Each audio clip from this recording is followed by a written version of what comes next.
Olá, sou a Fernanda Gonçalves, advogada e professora, e visando simplificar o Código Penal Militar e o Código de Processo Penal Militar, eu quero abordar nesse vídeo um tema bem interessante. É possível a condução coercitiva da testemunha no processo administrativo disciplinar? O questionamento que se faz com uma certa frequência entre os operadores de direito que militam nessa área e os estudantes de uma forma geral é: pode o presidente da Comissão de Processo Administrativo Disciplinar, do Conselho de Disciplina ou do Conselho de Justificação determinar a condução coercitiva de uma testemunha? Antes de respondermos a essa indagação, é interessante detalharmos o que significa a condução coercitiva e qual é a sua finalidade. A condução coercitiva, ela pode ser conceituada como uma modalidade de prisão cautelar de curtíssima duração que visa garantir a produção da prova. Através deste mecanismo, a autoridade faz com que a testemunha, apesar de ter sido regularmente intimada e injustificadamente não compareceu, se faça presente. Evidentemente que a condução coercitiva, ela só deve ser utilizada quando o testemunho de determinada pessoa for imprescindível para o curso da investigação penal militar ou da persecução penal militar. Na seara do inquérito policial militar, o tema ele é extremamente controvertido no que diz respeito à possibilidade ou não do encarregado determinar essa espécie de condução. Fernando da Costa Tourinho Filho admite a utilização desse instituto, defendendo seu posicionamento da seguinte forma: a autoridade policial tem essa potestas coercendi para compelir as testemunhas a comparecer perante ela para depor, podendo inclusive processá-las por crime de desobediência. No entanto, Guilherme de Souza Nutti entende que não é possível. O entendimento desse doutrinador se baseia no seguinte argumento: por ser modalidade de prisão processual, embora de curta duração, apenas a autoridade judicial poderá determinar, sob pena de violação à garantia prevista no artigo 5º, inciso 61 da Constituição Federal. É este o último posicionamento que prevalece na doutrina. A condução coercitiva de testemunha em sede de processo penal militar vem disciplinada no parágrafo 2º do artigo 347 do Código de Processo Penal Militar, que estabelece: a testemunha que notificada regularmente deixa de comparecer sem justo motivo, será conduzida por oficial de justiça e multada pela autoridade notificante na quantia de 1/20 a 1/10 do salário mínimo vigente no lugar.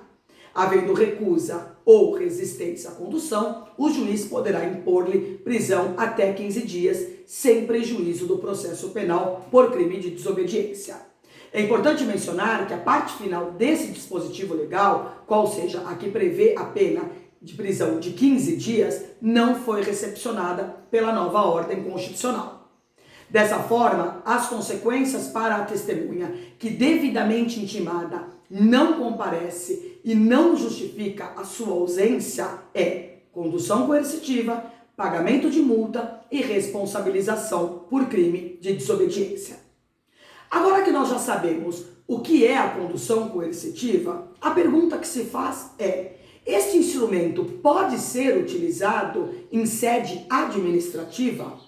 Pode o presidente da comissão restringir a liberdade da testemunha com a finalidade de colher o seu depoimento na instrução do processo administrativo disciplinar? Conforme nós verificamos até agora, a condução coercitiva, ela restringe o direito fundamental à liberdade. Sendo assim, não é autorizada a sua utilização pela administração pública, visto que nesses casos não é permitida a interpretação extensiva do Código de Processo Penal Militar e do Código de Processo Penal Comum, ainda que exista previsão legal de sua aplicação subsidiária. E por que existe essa diferença de tratamento? Por que na sede judicial pode e na administrativa não? Essa diferença de tratamento, ela se justifica tendo em vista que o processo administrativo disciplinar, ele não se confunde de forma alguma com o processo penal militar.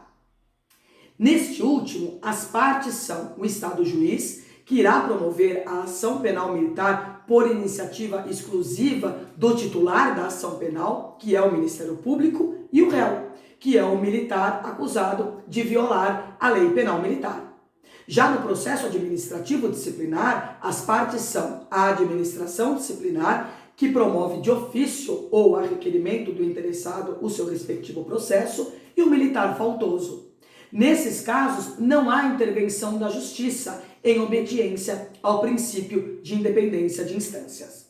Inclusive, o Superior Tribunal de Justiça, o STJ, no julgamento do mandado de segurança número 22223 do Paraná, sob a relatoria do ministro Sebastião Reis Júnior, através de sua sexta turma, decidiu que a administração não tem o poder de forçar o comparecimento de terceiros para prestar depoimento.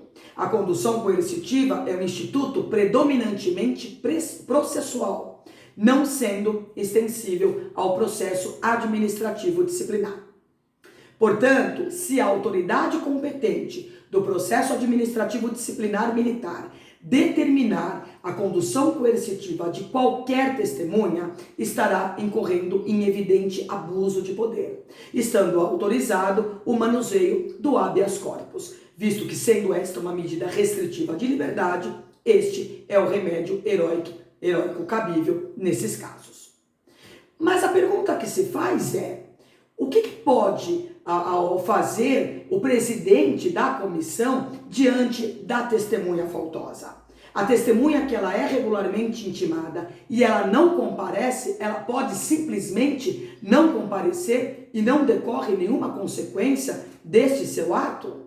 De forma alguma. O presidente deverá mandar o escrivão certificar esta falta injustificada, encaminhando-a juntamente com o comprovante de intimação pessoal da testemunha para o representante do Ministério Público, para que este, se entender cabível, promova a respectiva ação penal pela prática do crime de falso testemunho, que está previsto no Código Penal, no artigo 342, na modalidade calar ou negar a verdade. Portanto, é incabível que a autoridade processante requeira ao juiz de direito a expedição do mandado de condução coercitiva. Desejo a todos bons estudos.